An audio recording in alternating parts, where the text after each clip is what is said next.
Pourquoi? Vous dites tout le temps aux hommes, vous êtes féminisés, vous êtes ci, vous êtes ça. Oui, il y en a des hommes féminisés, oui, il y en a des maudites lavettes, j'en connais, là. Mais ils sont pas tous comme ça, là. J'ai jamais dit quand que quand un homme veut vous dire, veut aller jusqu'au bout, comme là, l'homme tout à l'heure, là, vous l'avez flashé bien raide, là. Mais pourquoi vous n'avez pas été jusqu'au bout? C'est quoi votre problème, vous? C'est quoi votre problème, Doc Mayou? Je ne comprends pas par bout, moi, là. Parce que vous, là, vous pensez que vous savez tout, que vous définissez la vérité, et vous ne pouvez pas accepter que quelqu'un d'autre a sa vérité. OK? Puis Janine, là, je vous trouve pas mal bonne pour être avec le docteur Mayou à tous les autres.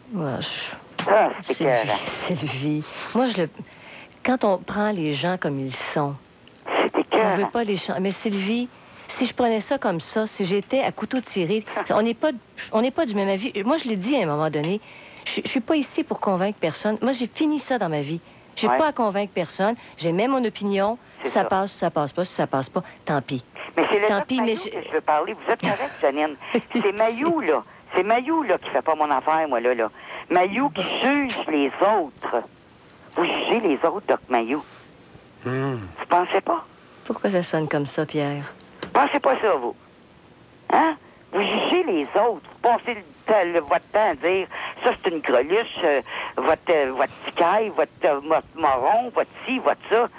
Mais qui est-ce que vous êtes pour parler comme ça, vous, Chris?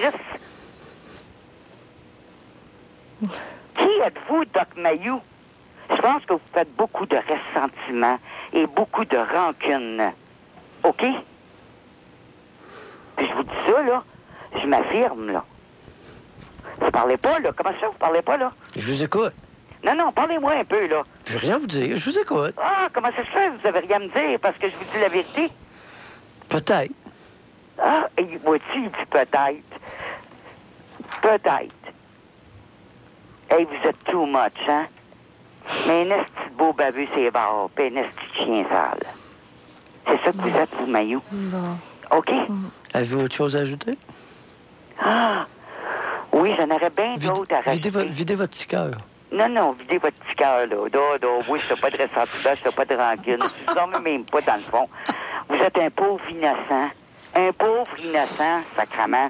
Puis vous n'êtes même pas capable d'écouter les personnes qui vous appellent sur le bout de la ligne. Là, vous allez me faire ma ligne au nez, ça me dérange même pas. Ben non. Ben non.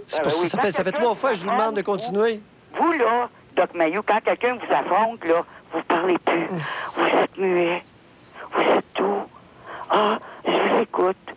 Pourriez m'envoyer chier pour manger de la merde, si vous voudriez? Non, c'est pas dans mon style, j'ai jamais fait ça. Ah non! Mais vous le dites autrement aux gens, par exemple. C'est pas dans votre style. Certainement que c'est dans votre style, Doc Mayou. C'est dans votre style, ça. Hey, un instant, sacrement. Si de la manière que vous parlez aux gens, là, ouf! Moi, je vous ai appelé aujourd'hui, là, vous me mettez too much. Vous êtes too much, vous. Vous, là, vous devriez continuer à... Non, vous parlez pas de vos parents, vous, hein, par exemple. Comment ils étaient avec vous, hein? J'en ai parlé non. Vous n'avez pas à faire ça, ces ondes. J'en ai parlé à maintes reprises, mes parents. Ah oui? Votre père, comment il était avec vous? C'était-tu une lavette? Votre mère, c'était-tu une pissou? Votre mère, c'était-tu une lâche? Répondez à ça. Hey, il y a une chose. Je répondrai si je n'ai envie. Ah, OK? Et voilà. Salut. Voilà. Oh, c'est elle qui a raccroché. C'est pas nous autres. Le clic que vous venez d'entendre, c'est elle. Bon. Et ce n'est pas une personne rancunière. Elle ne fait pas de ressentiment. Alors, Pierre... Elle fait partie d'une race... Est-ce qu'on convient qu'elle fait partie d'une race dont on s'ennuiera pas après sa mort? Oh. Ah là là, moi, j'avoue que... Bon, on continue. Est-ce qu'on prend la rancune, c'est ça. La rancune Mais... refoulée peut laisser place à de l'aveuglement. Pourquoi vous venez chercher les gens comme ça, Pierre? Pardon? Vous venez chercher beaucoup. Parce que vous cherchez beaucoup, pour ça, beaucoup d'émotions. C'est ma job. Ça soulève beaucoup de réactions. Parce que notre tribune a un but, un objectif, c'est de permettre à l'auditoire de réaliser ce qu'est la nature humaine. Et des Sylvie, il y en a en masse. Dans la gang des 60 ans et plus, là, c'est plein. Pas toutes, sont pas toutes comme ça, mais c'est plein de cette race-là. C'est qu'il se dit, il se dit beaucoup de choses, Pierre, à l'émission. Puis parfois, c'est très irritant. Ça fait mal, ça fait mal à des gens peut-être à qui ça ne devrait pas faire mal. Moi, souvent, c'est la réflexion que je me passe. Ceux qui seraient visés, tu sais, par certaines esclandres, puis tout ça, ne prennent pas, peut-être même pas pour eux-mêmes. Et les autres, ben ça vient les chercher. Ah, ça vient les chercher. C'est que ce que je dis permet aux individus d'appeler et d'avoir un échantillon valable de ce que nous sommes comme société. Alors, il y a des personnes extraordinaires qui vont appeler, puis il y a des personnes d'une autre catégorie, des personnes comme Sylvie, des personnes comme René, il y en a plein. Il y en a plein dans le décor. Ces individus-là ont droit de parole et ils vont toujours avoir droit de parole à notre émission. Parce que c'est facile de prendre certaines conversations au premier degré. C'est facile dans notre émission, Pierre. Et ça crée des gros irritants. Ça, c'est sûr. Non, c'est pas un irritant. C'est pas comme ça que je le vois. Quand c'est pris au premier degré, c'est parce que... ce serait facile de faire une tribune, Janine, où on ne prend que de beaux appels, où on est mielleux, puis où tout le monde est beau, tout le monde est gentil. C'est pas ça, la vraie vie que les gens se vivent. Des personnes comme Sylvie, j'en ai déjà rencontré. Alors, Radio Amour, là... Non, c'est un autre. S'il y a des concurrents qui veulent faire ça, puis materner, ma pauvre petite madame, faites pitié, puis, tu sais, des niaiseries. Ah oui, j'ai un langage provoquant sciemment. Ça provoque des personnes, ça provoque des choses, ça provoque des confidences, ça provoque des réactions en ondes, et c'est ça.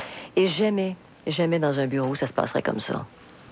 C'est en ondes, puis c'est ça. C'est reçu par un grand nombre d'oreilles, puis un grand nombre de gens qui réagissent, chacune à leur façon. C'est ça. Alors, ceux qui écoutent puis qui se demandent si c'est une tribune truquée, notre affaire, après avoir entendu des personnes comme René et Sylvie, vous êtes fixés, c'est pas truqué. Alors, les personnes passent en ondes au fur et à mesure qu'elles appellent. Alors, Pierre, c'est du vrai, puis j'aime ça comme ça. Alors, on parle aujourd'hui de la rancune. Est-ce qu'il y a des gens qui ont des crottes sur le cœur? Puis même vis-à-vis l'émission, tiens, ça a l'air que ça fait carburer la rancune. Comment vous vivez avec ça? Comment vous vivez avec votre rancune vis-à-vis Mayou? Sylvie, elle prend mal. Mais je suis sûr que ça lui a fait du bien. Elle a sacré comme faux. Elle s'est exprimée. Elle a eu tout l'espace qu'elle voulait. Le René, tantôt, c'est parce que c'est un habitué. Il y en a qui appellent assez régulièrement. Fait que ces crosseurs-là, j'ai moins de patience. OK?